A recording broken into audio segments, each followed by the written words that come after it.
Welcome to While We Were Distracted, the podcast where we explore topics that often get overshadowed in the rush of daily life. The United States produces more oil right now than literally any nation in the history of the world. Yeah, it's a staggering amount of production. Right.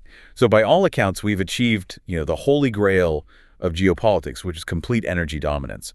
But then why does a single political crisis, like 7,000 miles away, still have the power to instantly skyrocket your utility bills? Well, it really shatters the illusion of that neat, isolated spreadsheet we like to imagine.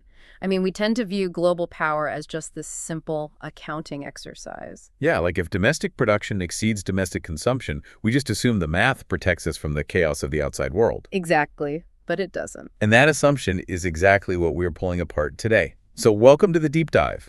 Our mission today is to deconstruct a very pervasive modern myth, and that's this concept of American energy dominance. Right, and to do that, we are looking at a really fascinating article by Joseph J. Schetz from Politico. It features some great excerpts and analysis from a broader piece titled The Fragility of American Energy Dominance. Yeah, and the author lays out a really compelling case that the gap between political rhetoric and the actual physical realities of global energy markets has just never been wider. Oh, absolutely. But before we unpack those realities, I really need to establish some crucial ground rules for you listening right now. The source material we're analyzing today touches on some highly politically charged actions. Definitely. We are talking about energy policies and foreign interventions that span the Trump administration, the Biden administration, and the Obama administration. So I want to state up front, our goal here is not to take political sides. Right, we aren't picking teams here. Exactly. We are not endorsing the viewpoints or the political rhetoric of any specific administration mentioned in these sources. We are simply here to impartially map out the geopolitical and economic facts that the author has presented. Yeah, we really have to strip away the campaign slogans and just look at the actual mechanics of the market. Cause and effect, action and reaction. Right. So to really grasp the author's central argument, think about it like this. Imagine you get a massive raise at work. Like your salary just doubles. Sounds nice. Right? You suddenly feel entirely financially independent. You don't need to ask anyone for a loan. You are totally self-sufficient. But then you realize that your basic living expenses, the cost of your groceries, the interest rate on your mortgage, the price of gas for your commute, all of that is still entirely dictated by the erratic, unpredictable behavior of your neighbors. Yeah, that's a great way to put it. Your income went up, but your actual purchasing power is still fundamentally tethered to a system you don't control. And that tension, that exact tension between domestic wealth and systemic vulnerability is the absolute core of the issue here. Right. But to understand why American energy dominance is so fragile today, we kind of have to look back at why policymakers started believing we were dominant in the first place. Which brings us to the era of abundance. So the author speaks with Megan O'Sullivan, who introduces this concept. She points out that energy essentially receded as a primary top-tier foreign policy constraint. Yeah. Not because the world stopped running on oil and gas, obviously, but because the U.S. production boom, combined with these broadly functioning global markets, just delivered overwhelming supply. And you have to understand, it was a profound psychological shift in Washington. I mean, for decades, American foreign policy was heavily, heavily dictated by the desperate need to secure energy, primarily from the Persian Gulf. Right, it was always about the Gulf. Always. But suddenly, with the domestic shale boom surging, policymakers looked at the data and concluded, well, they didn't have to treat energy as a binding strategic constraint anymore. It felt like a get-out-of-jail-free card for international diplomacy.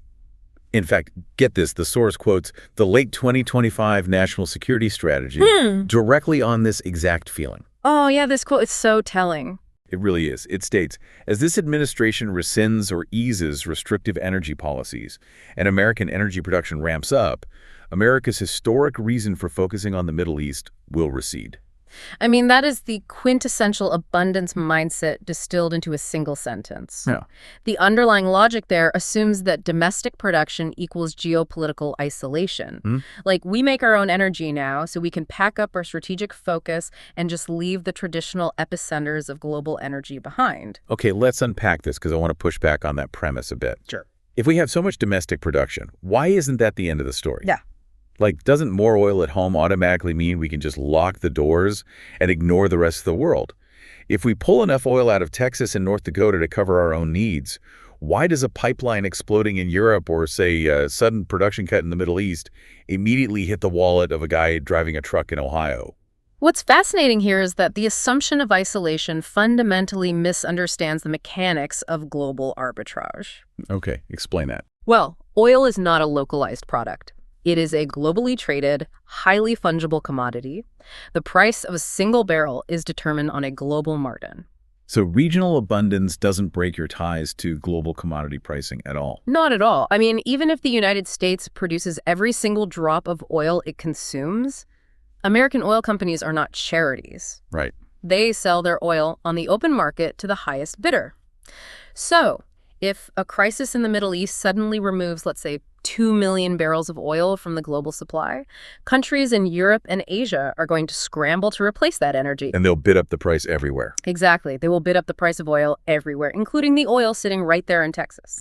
Because the domestic producers will simply sell at the new, higher global price. Why wouldn't they? Precisely. So while domestic abundance absolutely improves your trade deficit and provides, incredible domestic economic benefits, it does not buy you a ticket out of the global economy. Yeah, confusing a healthy domestic ledger with immunity from global price shocks is the first major crack in the facade of energy dominance. But, if Washington genuinely believed we were completely insulated by our own supply, they wouldn't be aggressively meddling in other nations' energy grids, right? Right. Yeah, look at what's actually happening overseas. And this really brings us to the second major theme from the article, which is the aggressive return of energy as a geopolitical tool and a target. The contradiction here is just stark. Domestically, the messaging is all about deregulation and opening the taps to achieve self-sufficiency. Right. The article notes that the Trump administration focused domestically on predictably rolling back Biden and Obama-era climate and environmental rules to boost production. Yes. But abroad, the strategy relies heavily on intervention. Their moves internationally regarding oil and gas are incredibly unpredictable. Yeah, the source highlights 3 specific foreign policy arenas that are centered entirely on energy intervention. You've got the ongoing dynamic with Iran, the U.S. fuel blockade of Cuba, and the nominal takeover of Venezuela. And look, these are not the diplomatic maneuvers of a country that believes it can simply ignore the rest of the world. Far from it. It's like, imagine a bank that constantly boasts it doesn't need depositors anymore because it has its own vault completely full of cash, but it's still aggressively trying to freeze the accounts of its rivals across town. That's a really good analogy. Like, that's not independence, that is weaponization. But mechanically speaking, how does that actually work? When we blockade fuel to Cuba or try to violently manage Venezuela's reserves, how does that leverage our supposedly dominant position? It really comes down to energy statecraft and the specific types of crude involved. Okay. Take Venezuela, for example. Venezuela sits on massive reserves of heavy, sour crude. Right. By nominally taking over or heavily sanctioning that sector, the U.S. doesn't just punish a regime politically. It systematically removes a very specific, necessary grade of crude from the global market. Which forces all the global refineries that rely on that specific heavy crude to just scramble and source it from somewhere else. Yes. And because the U.S. has this massive domestic buffer, policymakers feel emboldened to play these aggressive games. They believe the U.S. economy can absorb the ripples of these sanctions better than our adversaries can. So energy becomes the ultimate weapon. Exactly. Even if you have enough energy for yourself, dictating who else gets energy and forcing them to pay a huge premium for it is a profound form of geopolitical leverage. Man, the ultimate irony there is that the more dominant the U.S. feels at home, the more aggressively it tries to violently manage the global grocery store. We aren't receding from the world at all. We're just using our surplus as a club. But using energy as a club creates extreme volatility. Right. And that volatility brings us to arguably the most revealing aspect of this entire deep dive, which is the massive disconnect between Washington and Wall Street. Oh, this is where the narrative really falls apart. Because we have politicians treating global energy like a game of Risk, just maneuvering pieces around the board. But the actual oil majors, the companies that actually have to go pull the oil out of the ground, they're looking at their risk models and just walking away. Yeah, political grandstanding is colliding head-on with corporate fiduciary duty. The Venezuela example from the source perfectly encapsulates this clash. So back in January, we saw the capture of the Venezuelan leader, Nicolas Maduro. Right, a massive geopolitical shockwave. Huge. And following this, The president called on U.S. companies to get in there, to invest in this oil-rich, newly disrupted country. Because from a purely political perspective, the calculus is simple.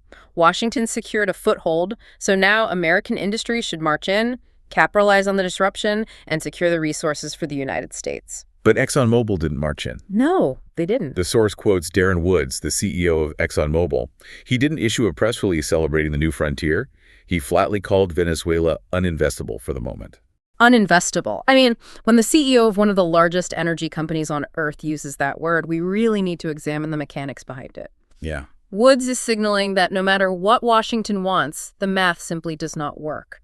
And here's where it gets really interesting, because the U.S. oil industry is currently facing a massive internal shift anyway.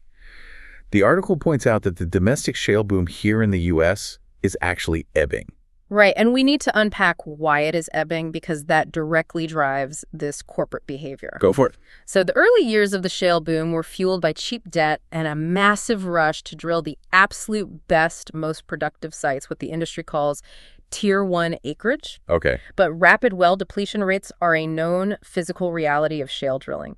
Once those prime wells are exhausted, companies have to drill in less productive areas. Plus, Wall Street completely changed its tune, right? Drastically. Investors stopped rewarding companies just for pumping more oil. They started demanding capital discipline, stock buybacks, and actual profit margins over just blind growth. Exactly. So because of that demand for capital discipline and because the domestic shale boom is slowing down, these massive oil and gas majors are forced to look abroad again to maintain the reserves. But they aren't looking where the politicians are telling them to look. No. They are rejecting Venezuela. Instead, the source notes they are looking right back to the Middle East. They're targeting once chaotic, now stable production fields in places like Iraq and Libya. The irony is just staggering. The government is loudly declaring that our historic reason for focusing on the Middle East will recede because of our domestic abundance. Right. Meanwhile, the private sector, realizing that domestic abundance is plateauing, is quietly packing its capital and heading straight back to the Middle East. It is a fundamental misread by the government. Is Washington just fundamentally misunderstanding the risk tolerance of private oil companies? I mean, politicians can capture a leader or rewrite a trade policy, but they can't force a multinational corporation to write a $10 billion check to build infrastructure in a war zone. If we connect this to the bigger picture, it exposes the core tension in how risk is actually calculated. Yeah. The government calculates risk in terms of geopolitical leverage and domestic political optics. A corporation calculates risk strictly through the lens of capital destruction and shareholder returns. That makes sense. The source brings in Jason Bordoff to explain this. He's the director of the Center on Global Energy Policy at Columbia and previously served on the Obama National Security Council. Right. Bordoff talks specifically about the Middle East, noting that a higher geopolitical risk premium in the region is not helpful for them. We should define what a geopolitical risk premium actually means in practice, because it is the invisible hand guiding all of these corporate decisions. Yeah, let's break that down. When an oil major models, say, a 20-year offshore drilling project in a foreign country, they don't just calculate the cost of steel and labor and engineering, they have to quantify the chaos. Wow. So they literally put a dollar value on political instability. Yes. They calculate the probability that the local government will seize their assets in 5 years, or that local militias will blow up a pipeline, Jeez. or even that U.S. sanctions will suddenly snap back and make it illegal for them to export the oil they just spent billions to extract. Right. So if a normal project requires a 15% return to be profitable, a project in a politically volatile region might require a 25 or 30% return just to offset that risk. And that added requirement is the risk premium. Exactly. And if the U.S. government is acting aggressively and unpredictably, using energy as a weapon, abruptly imposing blockades, triggering regional instability, that drives the risk premium through the roof. It makes the math impossible. It makes the project so financially burdensome that it crosses the line into being, as Darren Woods said, uninvestable. So the very actions Washington takes to project dominance on the global stage actually undermine the ability of American energy companies to operate globally. Like, we declare independence, we throw our weight around because we feel insulated, but that aggression spikes the geopolitical risk premium. Yes. And that instability scares off our own energy companies right at the exact moment they desperately need to look abroad because our domestic boom is slowing down. It is a totally self-defeating feedback loop, and it perfectly illustrates why the label of American energy dominance is so inherently fragile. You cannot force a global commodity market to bend to political will just because your domestic production numbers are high. Pulling all of these threads together, the answer to our initial question becomes very clear. I mean, we started by asking if American energy dominance is a reality or a myth. Right? We looked at the psychological illusion of the abundance era, the mechanistic reality of how energy is still aggressively weaponized through sanctions and blockades, and the harsh mathematical truth of corporate risk assessment. And the overarching takeaway from the source material is really unavoidable. In a globally integrated economy where oil and gas remain central, the United States simply is not as energy dominant as it appears on a spreadsheet. No. And as the author emphasizes, that structural reality remains true regardless of which political party holds power in Washington. The global ledger simply doesn't care about domestic political rhetoric. And for you, listening to this disconnect is vital to understand. It really is. When policymakers promise total independence, but the market is still deeply intertwined, it creates massive economic blind spots. It affects inflation, it dictates the cost of manufacturing, and it impacts the broader economy that you navigate every single day. Because when policy is built on the myth of absolute insulation, leaders take risks that can be instantly shattered by a single supply disruption halfway across the planet. Speaking of halfway across the planet, I want to leave you with one final, deeply revealing detail from the text that just perfectly captures this entire paradox. It centers on the Strait of Hormuz. Oh, yeah. Arguably the most critical maritime choke point for global energy supply. Right. The source notes that in the shorter term, it remains entirely unclear whether the administration will make good on a previous threat to simply abandon the Strait of Hormuz, or whether they will direct the United States military to secure it one way or another. It's a huge open question. It is. So I want you to mull this over. If true energy independence means we can genuinely pack up and walk away from global supply constraints, what does it actually say about our supposedly absolute dominance if we are still fiercely debating whether to deploy the United States military to defend a narrow strip of water 7,000 miles away? It's the ultimate reality check. It really is. The next time you hear a politician promise total insulated energy dominance, ask yourself, who is really guarding the valve? Don't forget to like and subscribe for the next episode on While We Were Distracted.